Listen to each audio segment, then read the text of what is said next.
96 athletes lined up for today's brutal pull-up test. Only 5 crossed the finish line. Everyone else quit by rep 4. Why? Grip strength failed first. Then shoulders gave out too. Watch what trainers call the hardest bodyweight move on earth.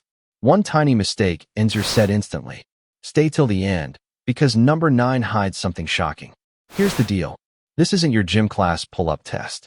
This challenge has a twist that breaks even strong lifters. You don't just do 10 pull-ups. You do them under strict rules. No kipping, no swinging, no half reps, full lockout at the bottom. Chin fully over the bar at the top. Every single rep judged like a competition. Sounds simple, right? It's not. Because somewhere between rep 5 and rep 8, your body starts lying to you. Your brain says, keep going.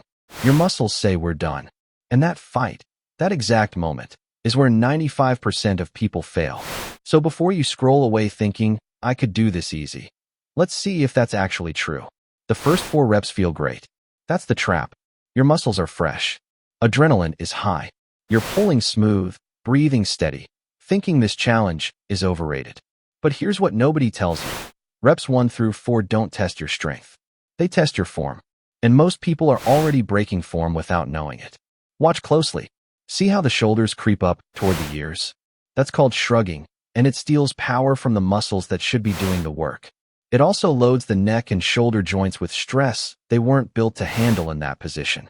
Elite climbers and gymnasts do the opposite. They pull their shoulder blades down and back before they even start pulling.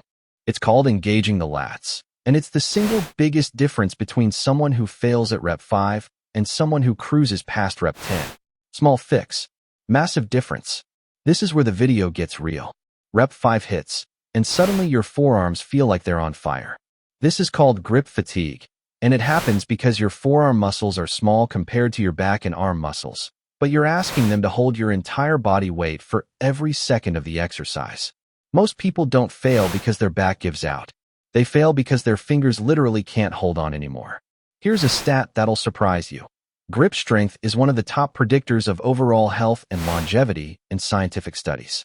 Doctors now use grip tests to estimate how strong someone's whole body actually is. So when your hands give out on rep 6, that's not just a pull-up problem. That's a full body signal. By rep 7, your shoulders join the fight. That deep burning ache isn't your shoulder breaking down. It's your muscles running low on quick energy and building up waste products faster than your body can clear them. Athletes call this the wall, and it's exactly why marathon runners, boxers, and weightlifters train their minds just as hard as their muscles. The people who push through rep 8 aren't always the strongest people in the room.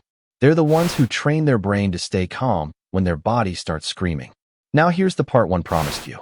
Rep 9 is where the challenge changes completely. Your body is nearly empty of quick energy. Your grip is failing. Your shoulders are burning. But this is exactly where champions separate themselves from everyone else. The secret? Breathing. Most people hold their breath through the hardest reps, thinking it gives them more power. It's the opposite. Holding your breath spikes your blood pressure and makes your muscles tighten up even faster, which speeds up failure. Elite athletes do a sharp exhale on the way up and a slow inhale on the way down.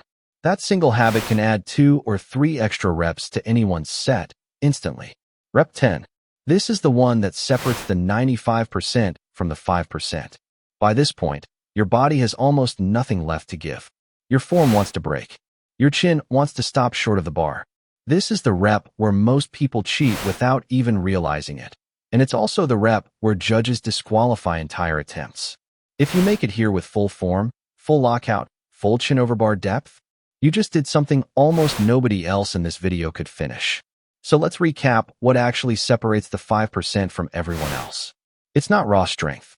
Plenty of strong people failed this challenge. It's not size either.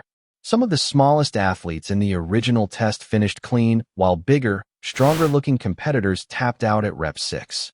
The 5% share 3 things: strong grip, calm breathing, and shoulders that stay locked down instead of creeping up. Train those 3 things, and this impossible challenge becomes very possible. So here's your challenge. Try this test yourself. Full form, full range, no cheating. Then drop your number in the comments. I want to know exactly where you landed. If this pushed you harder than you expected, hit subscribe. Because next week, we're testing the push-up challenge that only 3% of people can finish. 95% quit before rep 4. Are you in the 5?